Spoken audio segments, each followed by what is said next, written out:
For the headlines, no issue in freedom of navigation in South China Sea, says Chinese spokesperson as President Marcos wants to seal an agreement with US and Japan. Philippine Navy chopper crash claims the lives of 2 pilots in Cavite City. President Marcos says no more extension for franchise consolidation under Public Utility Vehicle Modernization Program. National unemployment rate declined to 3.5% in February, as according to Philippine Statistics Authority. Adjusted working hours for local government units in Metro Manila will be implemented next week to ease the traffic.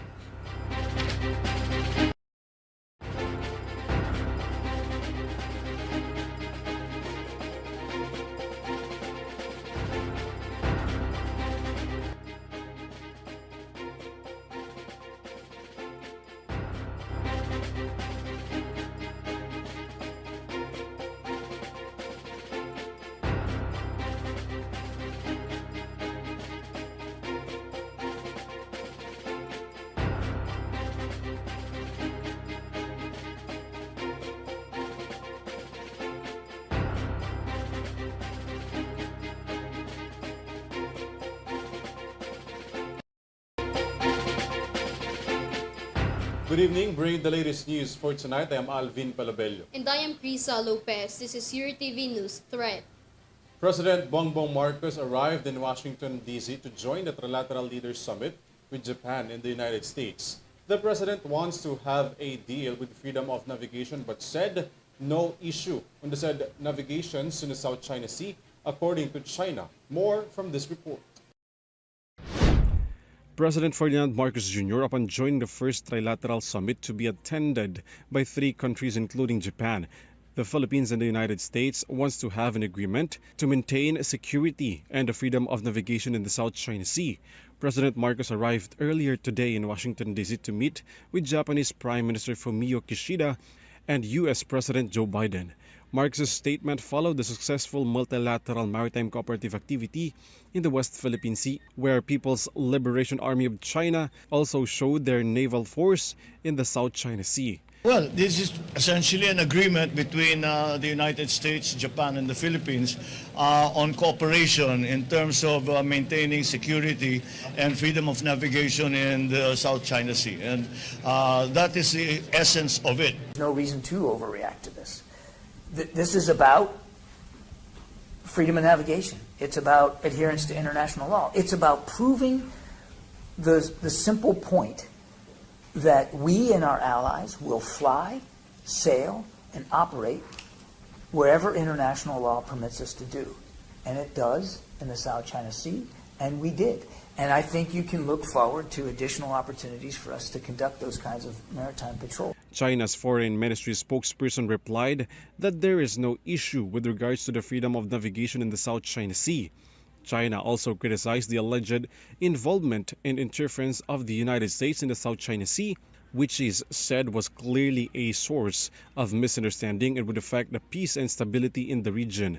China also called it as an act of hegemonism or controlled leadership by a powerful country. The trilateral summit between Japan, US, and the Philippines is the expanded bilateral relations of the Philippines with allied countries under the Visiting Forces Agreement that exists between 3 countries.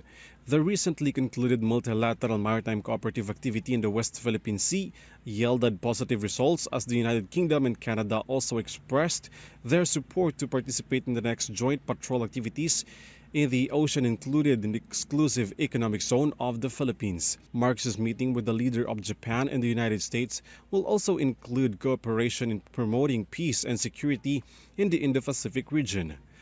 ALVIN PELOBELLO for Eurotv News. Meanwhile, Progressive Organization conducts activity in some area of Metro Manila to show support for President Ferdinand Marcos Jr. The group also condemns the recent activities of China Coast Guard inside the exclusive economic zone of the Philippines. Henry Nicolas has the full details.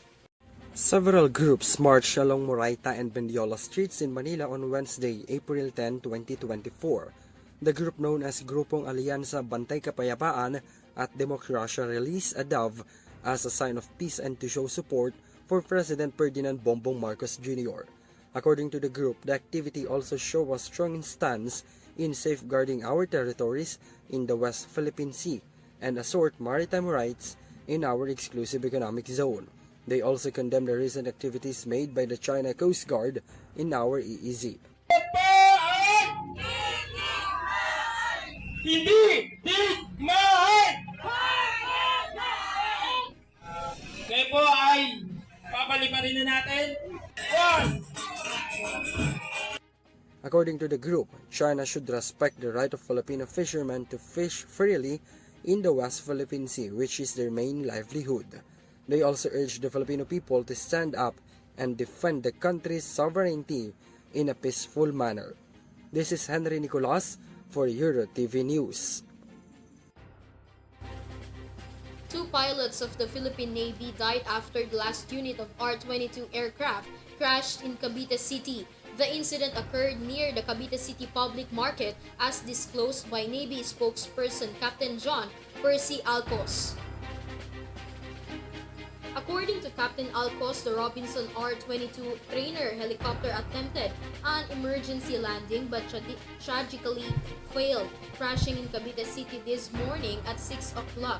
Efforts were made to rush the two pilots to the hospital, but unfortunately the two officers were declared dead. An investigation is currently ongoing to determine the cause of the Robinson R-22 crash. Further details regarding the accident are anticipated to be disclosed by authorities as the investigation progresses.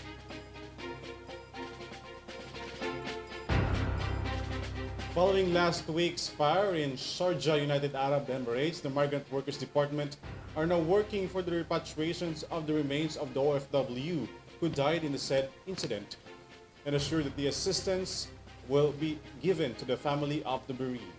Details in this report. The Migrant Workers Department has assured assistance for the bereaved families of OFW or Overseas Filipino worker who died due to the fire that hit the 39-story residential building in Sharjah, United Arab Emirates. The MW officer in charge, Hanslayo Kakdak, also extended his condolences to the bereaved husband and the relatives of the deceased OFW, along with the promise to support their families. Last week, the Migrant Workers Office in Dubai confirmed that one Filipina was killed while 10 were injured, including 2 babies, due to the fire. The DMW also continues to handle the repatriation of the remains of OFW whose identities have not been determined yet. Meanwhile, the DMW also confirmed that 2 OFWs were among those injured due to the fire in Hong Kong. Both OFWs have been assisted, treated, and are said to be in good condition. A 16-story residential building caught fire in Hong Kong where 2 Filipinos were among those trapped. The government continues to assist the victims. ALVIN PELOBELLO for Eurotv News. Around 80,000 pesos worth of illegal drugs have been seized by the Philippine Coast Guard and the Philippine National Police in Corcuera, Romblon. The authorities has yet to verify the consignee of the said illegal drugs found in a motor banca. Henry Nicolas has the details. The Philippine Coast Guard and Philippine National Police collaborative effort seized a total of 82,000 worth of illegal drugs found on board motor banca named Famas Dos at the port of Corcuera in Romblon. Following a thorough coordination meeting, the operation commenced with meticulous planning and execution with joint teams for CGK9 and its substation in Romblon, MPS Corcuera, and local government officials. Coast Guard working dog Lilian showed a positive indication when she inspected 2 sachets of methamphetamine hydrochloride, commonly known as shabu, weighing 9.5 grams each. The Coast Guard District Southern Tagalog said these were found concealed inside the balikbayan bags. The Municipal Police Station Corcuera secured the seized items in accordance with proper protocols and for the subsequent filing of cases in violation of the Republic Act No. 9165 or the Comprehensive Dangerous Drugs Act of 2002. Joined PCG-PNP anti-illegal drug operation commenced after the MPS Corcuera received an information regarding a suspected illegal drug activity on board motor banca Famas Dos.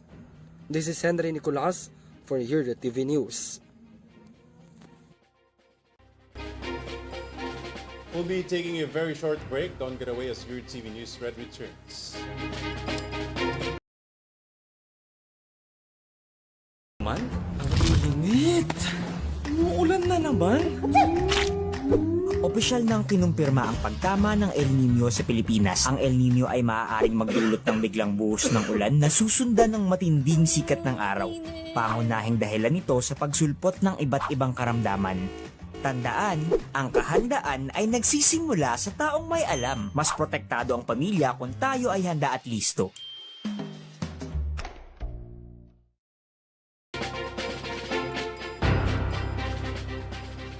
While the deadline of the consolidation for the Public Utility Vehicle Modernization Program looms, the Chief Executive of the Philippines, Ferdinand Marcos Jr., assures that there will be no extension for the driver and operators to join cooperatives. Vanessa Cleofas has more details.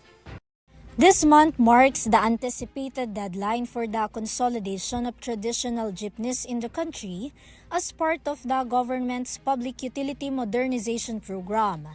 President Ferdinand Marcos Jr. assured that there would be no further extension beyond April 30, 2024, emphasizing that enough time has been given to drivers and operators to consolidate and join cooperatives. The President underscored the need to implement the modernization program for the advancement of transportation in the country. Sa kahuli-hulihan ay asahan ninyo, wala na pong extension yung modernization. Kailangan na natin yan. Kailangan na natin yan. Ayusin. Titiyakin lang natin, ang tinitiyak lang namin na hindi mapabigat pa ang babayaran at iutang ng driver operator.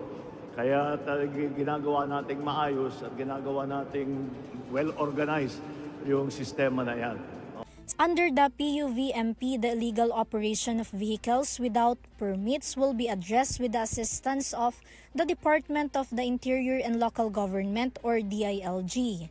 It is worth noting that President Ferdinand Marcos initially approved the extension of consolidation in December 2023, along with the suggestion from Transportation Secretary Jaime Bautista for a 3-month extension from January to April of the current year.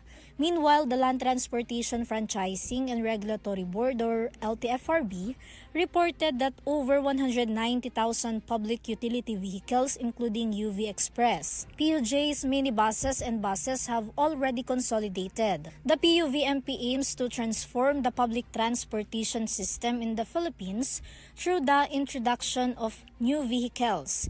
With just a few days left before the consolidation deadline, the Office of Transportation Cooperative announced that their offices would be open until Saturday for those who still wish to comply.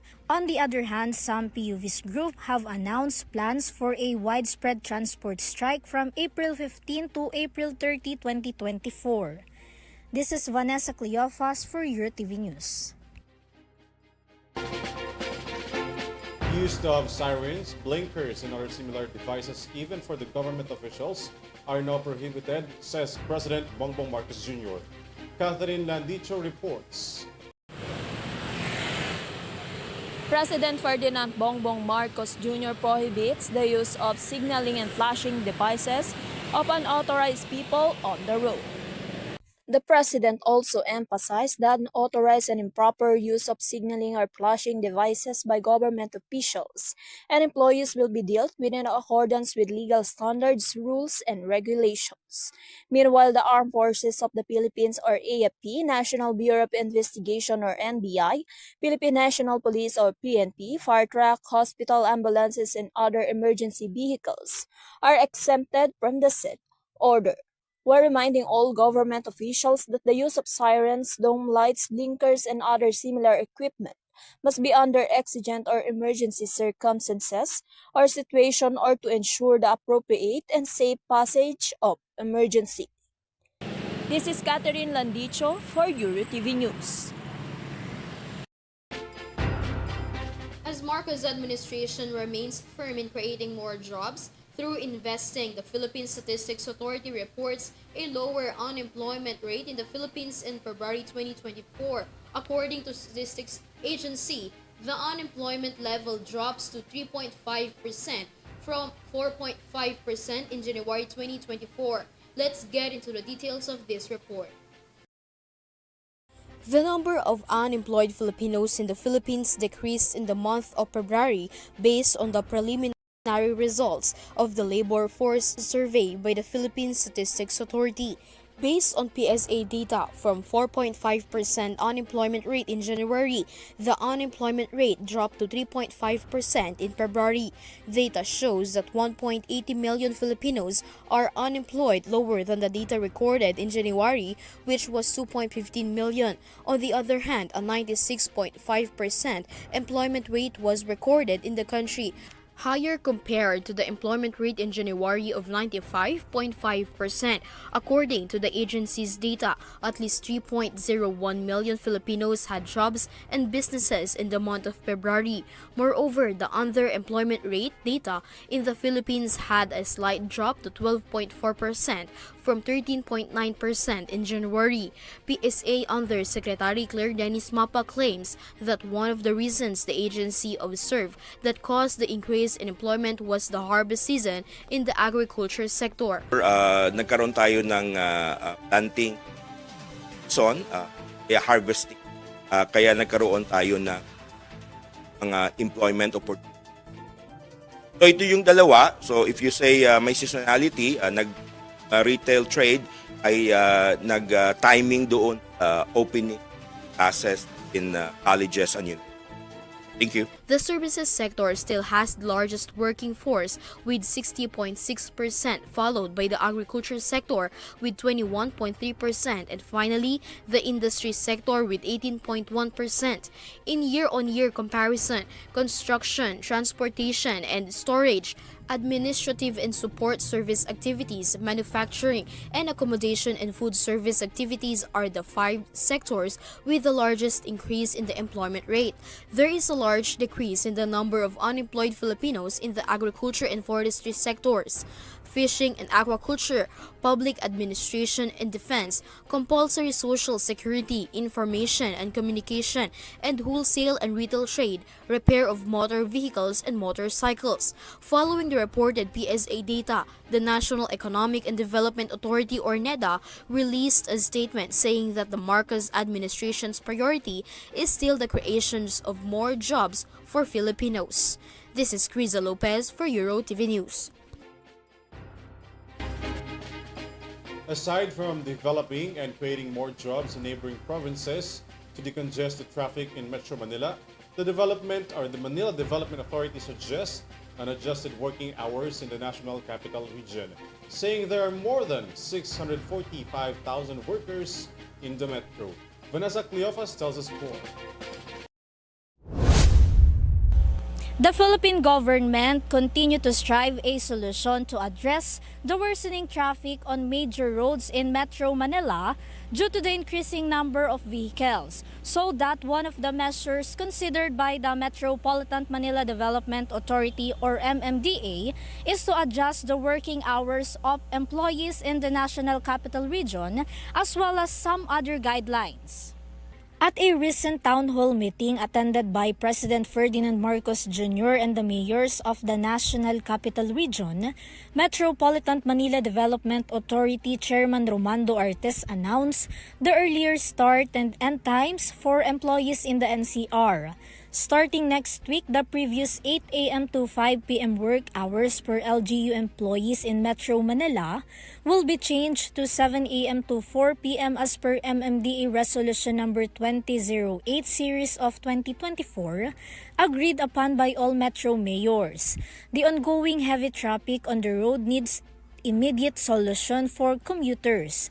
With over 645,000 employees in the NCR, of which 45% or at least 100,000 own their vehicles, adjusting working hours is seen as a solution to reduce the traffic on major roads in Metro Manila. Sisimulan po ng LGUs ng Metro Manila ang 7 to 4 work arrangement or 7 a.m. to 4 p.m.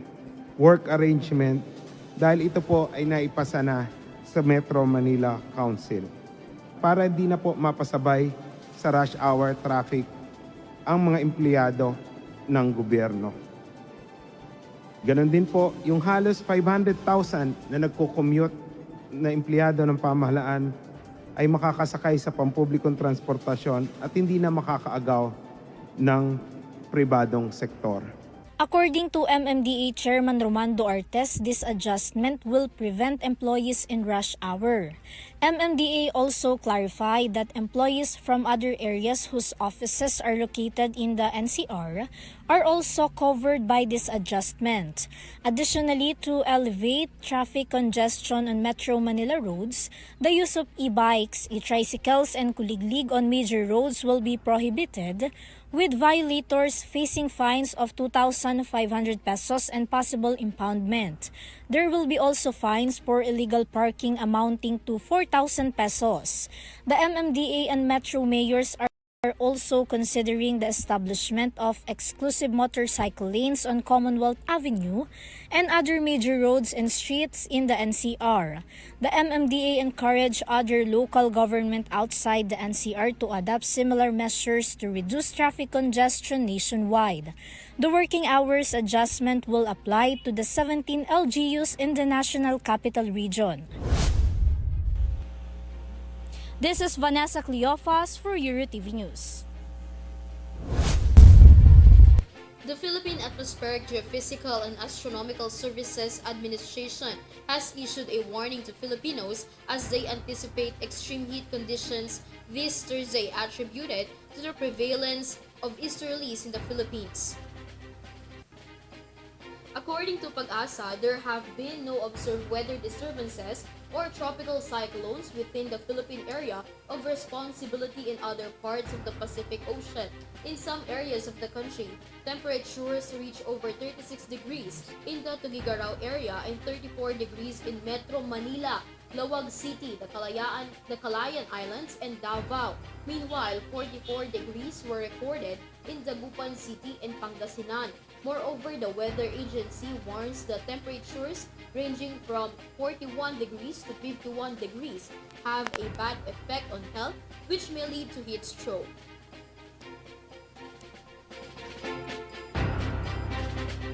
The Vatican released a new declaration titled Dignitas Infinita, reaffirming the dignity of human life and condemning practices like surrogacy and gender theory.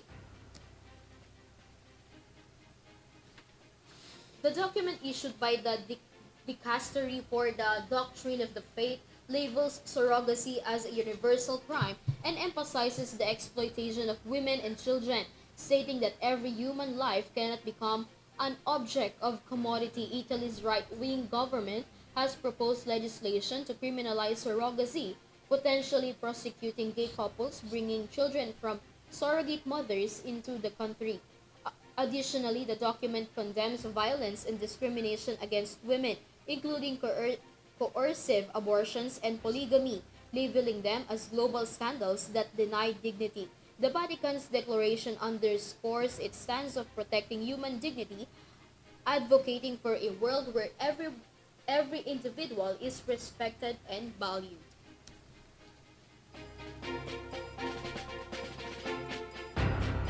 For our entertainment update, Kapamilya actress Francine Diaz proudly graces in the Asia Star Entertainer Awards 2024 held in Japan. Sam Martos tells us the details.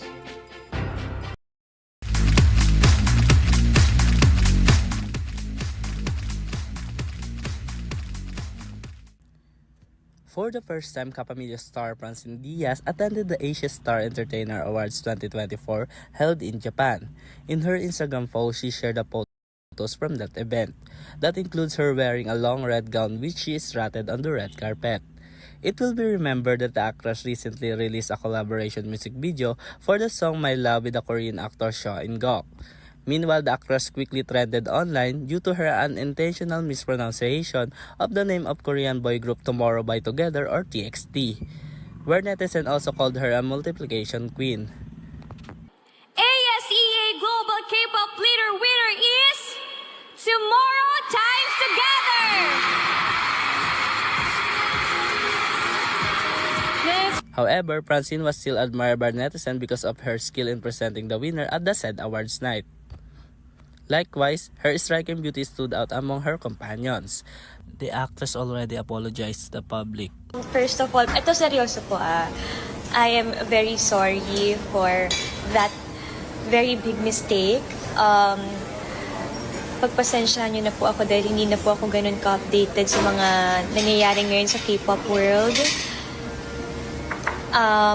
Alam niyo naman po ako, 2 grupo lang sinastan ko. But now, alam ko na-educate na po ako. Tomorrow by together.